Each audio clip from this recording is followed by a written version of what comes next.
కేంద్ర బడ్జెట్లో ఉన్నత విద్యకు ఊతమిచ్చేలా కేటాయింపులు చేశారు. విద్యా వ్యవస్థ ప్రక్షాళనకు సంస్కరణల బాట పట్టారు.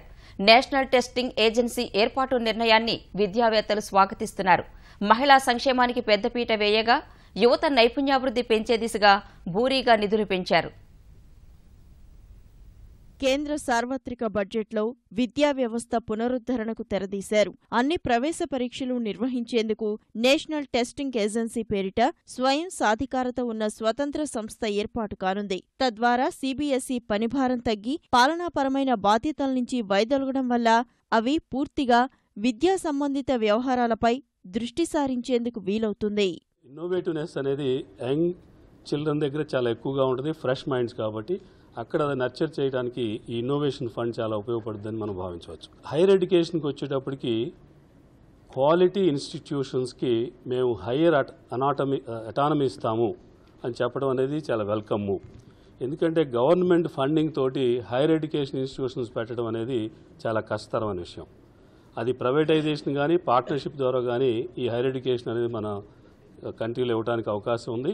వేరే దేశాలతో పోల్చుకుంటే మన number of universities is far below. Whereas in Japan we have thousands of universities. In India we have hardly 700 universities.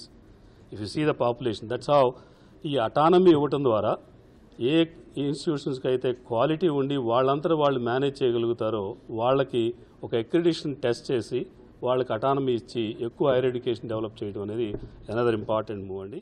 మాధ్యమిక విద్యా వ్యవస్థ బలోపేతం చేసేందుకు వినూత్నమైన నిధి ఏర్పాటు చేయాలని జైట్లీ ప్రతిపాదించారు. విద్యా బోధనలో నాణ్యత, ఉన్నత ప్రమాణాలు నెలకొల్పేందుకు నిధి దోహదం చేయనుంది. ఉన్నత విద్యా సంస్థలకు స్వయం ప్రతిపత్తి కల్పిస్తామని వెల్లడించడాన్ని విద్యావేత్తలు స్వాగతించారు. దేశ జనాభాకు తగ్గట్లుగా విశ్వవిద్యాలయాల సంఖ్య లేవని, వాటిని ఏర్పాటు చేయాలని కోరారు.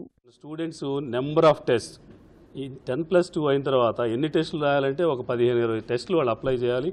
డేట్స్ క్లాష్ అవుతాయి, అమౌంట్ ఫండ్ మనం ఎక్కువ పెట్టుకోవాలి. దాని బదులు ఒక నేషనల్ టెస్ట్, మీరు ఆల్రెడీ ఎక్స్పీరియన్స్ అయి ఉంటాం, మనం నీట్ అనేది ఇనిషియల్గా కొన్ని హికప్స్ ఉన్నా over a period of time national level test, entrance test కనుక మెడిసిన్, ఇంజనీరింగ్, జనరల్ ఎడ్యుకేషను, మేనేజ్మెంట్కి వస్తే that's going to save lot of money and effort and lot of resources. ఈ అవుట్కమ్ బేస్డ్ లెర్నింగ్ ప్రాసెస్ అనేది very important move. ఇవన్నీ కన్స్ట్రక్టివ్గా జరిగితే youth proper డైరెక్షన్లో ఉండి మన యూత్ అడ్వాంటేజ్ని డెఫినెట్గా మన కంట్రీకి, మన స్టేట్కి, ఈవెన్ గ్లోబ్కి కూడా మనం హెల్ప్ చేయొచ్చు అని చెప్పి నా ఉద్దేశం.